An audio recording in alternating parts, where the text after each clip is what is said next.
Ataya itaətdə uşaq bəndəliyi öyrənməlidir. Əməli dərs verməlidir. Çox demişəm, 7 yaş qoy nə istəyir eləsin, 7 yaşa qədər. 7-dən sonra başlayır itaət dövrü, sərt itaət dövrüdür bu.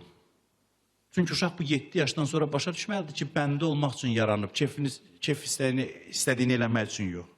Özü ilə mübarizə öyrənməlidir. Deməli, sən qurban olum sənə, qurban olumu da denən. Amma da çox da uzun, üzr istəyirəm, şitini də çıxartmıyor. Amma deyə sənə fəda olun, dur yeri yığışdır. Mehriban tərzdə amma əmr verəsən, dur yeri yığışdır. Qoy öyrənsin yer yığışdırmağa. Yatmaq vaxtıdır, filan saat. Yatmaq vaxtıdır. Nazın çəkə-çəkə, uşaq ki, sən deyən vaxtda yatmaq istəmir də.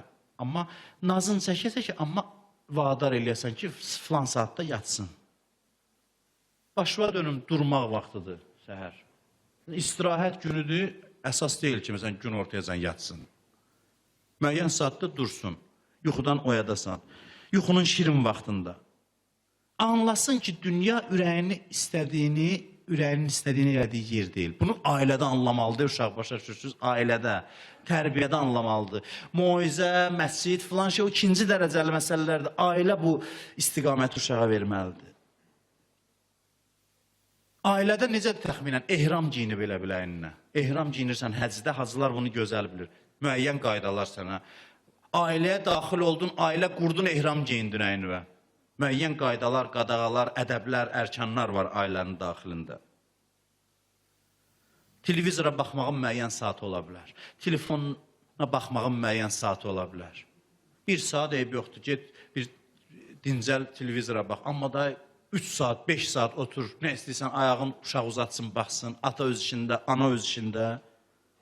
Yeməyin bəlli vaxtı olmalı, təəssüf heç birimiz riayət eləmirik. Keçmişdə ailə ilə oturub, şam yeməyi, günorta yeməyi, nahar yeməyi yerdilər. Müəyyən saatın tamamında hamı toplaşardı, yemək vaxtıdır. İndi təəssüf ki, heç birimiz buna əməl eləmirik. Hər bir yerdə, bayırda yemək məhkruhdur ümumiyyətlə.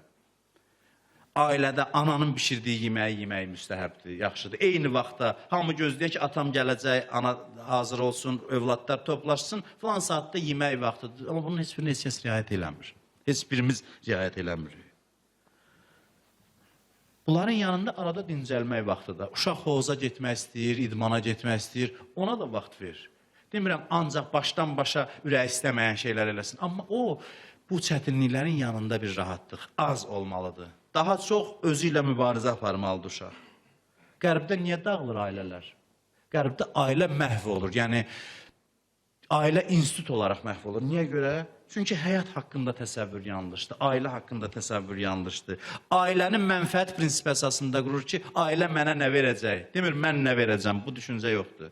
Ailə mənə nə verəcək? Mənfəət. Təkamülü düşünmür, nə təkamül? Rahatlığı düşünür. Mən nə qədər maksimum rahat olum ki, mənə heç kəs problem yaratmasın. Əsas kefdir. Kefdən qaynaqlanan dünya görüşünün nəticəsi budur ki, ailə məhv olur və cəmiyyət iflasa uğrayır. Bütün elmi texniki tərəqqisi ilə yanaşı ciddi böhranlarla qarşı-qarşıyadır. Qısa müddətdə də özünü lap qabarıq şəkildə göstərəcək.